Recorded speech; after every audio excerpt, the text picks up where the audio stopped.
Assalamualaikum warahmatullahi wabarakatuh. Nama saya Yusin Nurul Aini. Pada kesempatan kali ini, saya akan menjawab soal ujian tengah semester mata kuliah manajemen keuangan yang diampu oleh Ibu Wala Erturini. Baik, kita mulai ke soal yang pertama. Apa yang dilakukan jika perusahaan kekurangan sumber dana perusahaan? Jelaskan. Menurut saya, langkah yang harus dilakukan yaitu mengevaluasi kinerja perusahaan. Bahkan bila diperlukan, bisa merestrukturisasi organisasinya. Yang kedua, perusahaan diharuskan untuk menambah modal tentunya. Nah, apabila perusahaan akan menambah modal, yang diperlukan biasanya perusahaan memperoleh modal tersebut dari laba yang ditahan dan akan diinvestasikan kembali ke perusahaan dalam bentuk saham biasa, atau bisa melakukan pinjaman bank, itu pun untuk jangka pendek.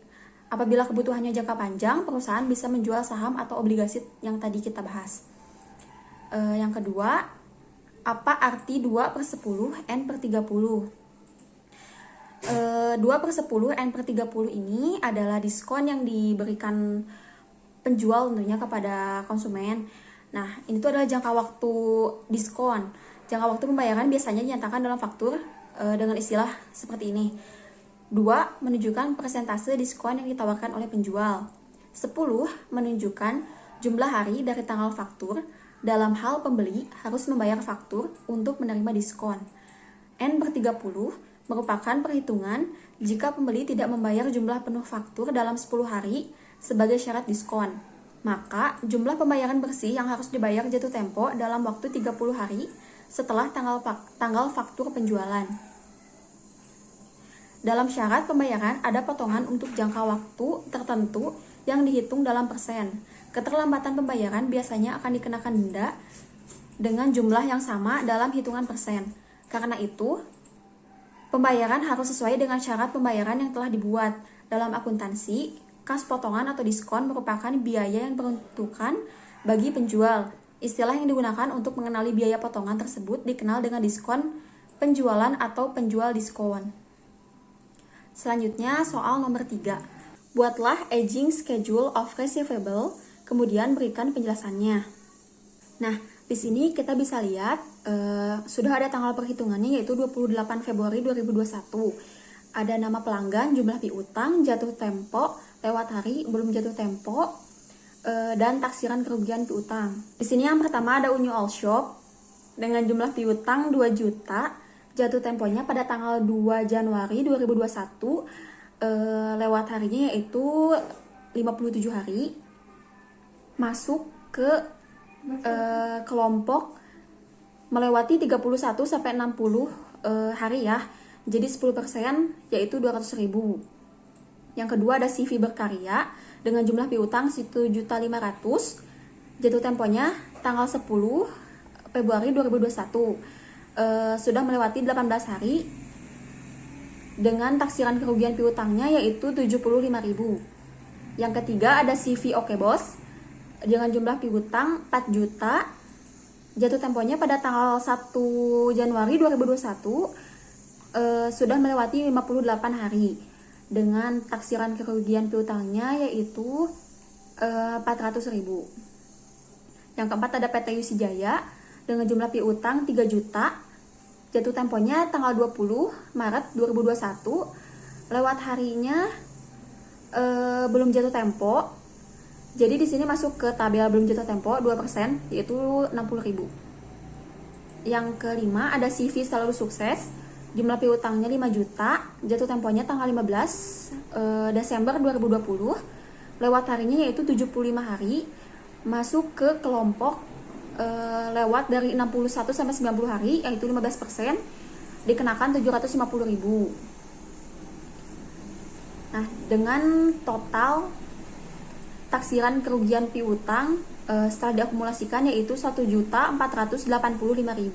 Soal selanjutnya yaitu soal nomor 4. Berapakah tingkat inflasi saat ini? Berikan sumber saudara mendapat tingkat inflasi tersebut dalam bentuk screenshot. Kemudian, apakah layak kita berinvestasi? Jelaskan jawaban saudara. Saya mengutip dari bankindonesia.go.id. Di sini, inflasi Februari 2021 tetap rendah. Berdasarkan data Badan Pusat Statistik, inflasi indeks harga konsumen atau IHK pada Februari 2021 sebesar 0,10%. Lebih rendah dibandingkan dengan inflasi bulan sebelumnya yaitu sebesar 0,26%. Inflasi inti Februari 2021 tercatat 0,11%, menurun dari inflasi bulan Januari 2021 sebesar 0,14%. Nah, menurut saya dengan inflasi yang sangat rendah saat ini kurang pas untuk melakukan investasi karena suku bunga acuan yang cenderung turun sehingga investasi tidak mendapat return yang baik. Selanjutnya nomor 5 yaitu jelaskan dalam dunia industri bebas.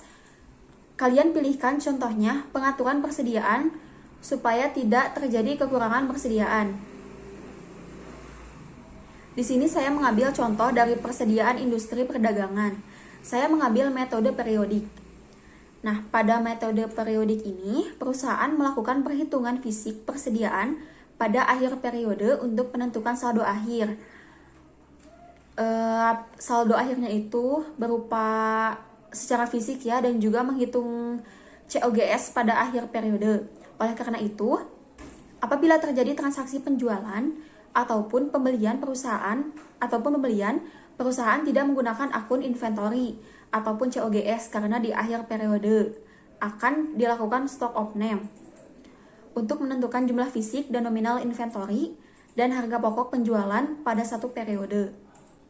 Untuk menentukan jumlah fisik persediaan barang dagangan yang dimiliki oleh perusahaan, maka ada dua hal yang perlu diperhatikan, yaitu yang pertama, menghitung fisik persediaan yaitu dengan melaksanakan aktivitas penjumlahan, penimbangan, pengukuran persediaan yang ada di gudang dan tempat penyimpanan lainnya.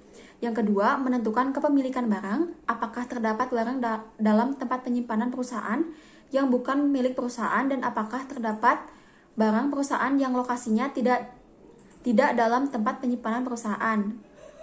Kepemilikan barang dapat kita telusuri dengan adanya perjanjian goods transit atau consigned good. Yang pertama yaitu goods in transit.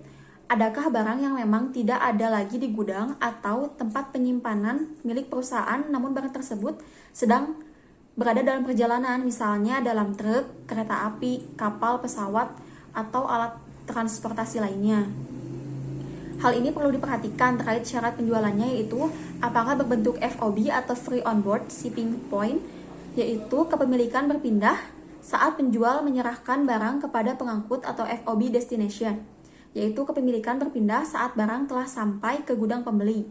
Yang kedua ada Consigned Good atau barang konsinvasi. Consigned good adalah barang yang ada dalam gudang perusahaan namun bukan milik perusahaan karena merupakan barang titipan. Barang konservasi ini dikecualikan dalam perhitungan persediaan akhir. Pada persediaan barang dagang, perlu adanya pengelolaan persediaan agar persediaan terjaga kuantitas dan kualitasnya, serta melindungi persediaan dari resiko hilang atau rusak. Demikian yang dapat saya sampaikan, kurang lebihnya saya mohon maaf. Terima kasih atas perhatiannya. Wassalamualaikum warahmatullahi wabarakatuh.